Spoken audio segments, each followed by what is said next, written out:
जय हिंद। 23 अगस्त 2023 को हुई चंद्रयान 3 की सफलतापूर्वक सॉफ्ट लैंडिंग ने भारत को स्पेस पावर बना दिया है। सभी भारतवासियों को चंद्रयान 3 की सफलता की बहुत बहुत बधाई। इसरो की 4 साल की कड़ी मेहनत रंग लाई और भारत चांद के साउथ पोल पर लैंड करने वाला दुनिया का पहला देश बन गया है। अगर ओवरऑल देखा जाए तो चांद पर सॉफ्ट लैंडिंग करने के मामले में अमेरिका, रूस और चाइना के बाद भारत चौथा देश बन गया है। 14 अगस्त 2023 चंद्रयान 3 की लॉन्चिंग से लेकर 23 अगस्त 2023 लैंडिंग तक चंद्रयान 3 काफी स्टेजेस से गुजरा है और ये मिशन भारत के लिए बहुत महत्वपूर्ण है। इसी बीच रूस के लूना 25 ने भारत का मजाक किरकिरा करने की कोशिश की थी, लेकिन वो सफल नहीं हो पाया। Now, Russia's first lunar mission in nearly 50 years has ended in failure after its spacecraft crashed into the moon. The unmanned Luna 25 module was supposed to land at the south pole of the moon, but experienced problems as it moved into pre-landing orbit. 14 जुलाई 2023 को LVM-3M4 से launch हुए चंद्रयान 3 को चांद पर पहुंचने में लगभग 41 दिन लगे हैं। इसरो का सबसे पहला टारगेट था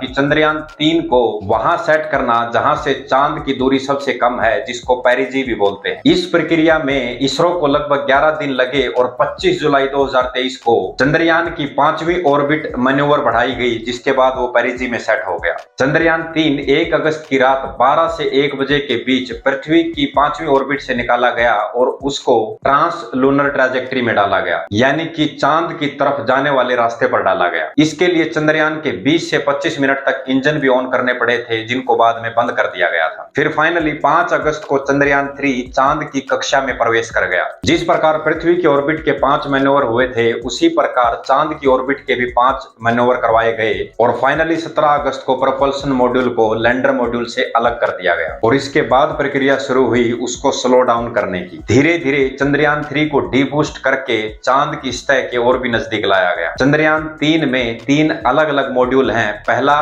प्रोपल्शन मॉड्यूल, दूसरा लैंडर मॉड्यूल, तीसरा रोवर। इन तीनों मॉड्यूल के फंक्शन क्या हैं और चंद्रयान 3 की क्या स्पेसिफिकेशन है और इसके क्या ऑब्जेक्टिव्स हैं, इसको अलग वीडियो में डिटेल से डिस्कस किया गया है। उसका लिंक आपको आई बटन और डिस्क्रिप्शन बॉक्स में मिल जाएगा। उस वीडियो को भी एक बार जरूर देखें। प्रोपल्शन मॉड्यूल लैंडर से अलग होकर चांद की ऑर्बिट में घूमता रहेगा और कम्युनिकेशन में हेल्प करेगा और आगे की सारी जिम्मेदारी लैंडर ने पूरी की और लैंड होने के बाद रोवर ने। 23 अगस्त 2023 की शाम फिर वो घड़ी आ गई जिसका हम सब 4 साल से इंतजार कर रहे थे और इसरो ने चांद पर तिरंगा फहरा दिया। यहाँ रूस के लूनर मिशन का जिक्र करना भी जरूरी है। रूस ने लगभग 47 साल बाद अपना लूनर मिशन 11 अगस्त 2023 को लॉन्च किया था, जिसका नाम था लूना 25। इसकी सफलतापूर्वक लॉन्चिंग के बाद भारतीय स्पेस एजेंसी इसरो ने रूस की स्पेस एजेंसी रोसकोसमोस को बधाई भी दी थी। इसके बाद कहीं ना कहीं भारत के लोगों को यह भी लग रहा था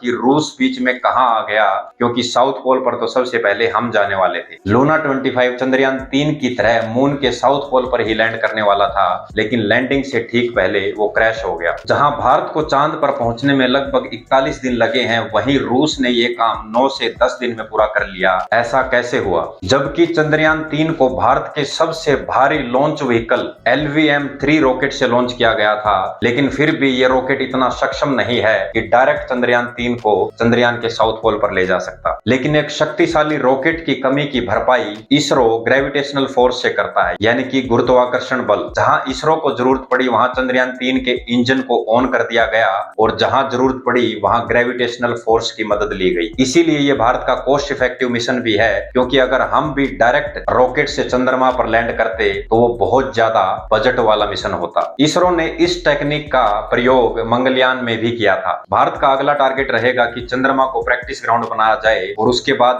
अलग अलग ग्रह पर तिरंगा फहराया जाए। इस मिशन से पूरे संसार में ये मैसेज भी गया है कि भारत किसी भी फील्ड में किसी भी देश से कम नहीं है। हाल ही में रूस का लूना 25, जापान का हकुतो आर और इजराइल का बैरिशीट सॉफ्ट लैंडिंग करने में असफल रहा है, तो इस प्रकार चंद्रयान 3 की सफलता का मजा और भी बढ़ जाता है। मैंने चंद्रयान 3 की स्पेसिफिकेशन और ऑब्जेक्टिव पर एक अलग से वीडियो भी बनाया है, उस वीडियो को भी जरूर देखें। अगर वीडियो इंफॉर्मेटिव लगा हो तो चैनल को सब्सक्राइब करना ना भूलें और अपने दोस्तों के साथ भी शेयर करें। जय हिंद।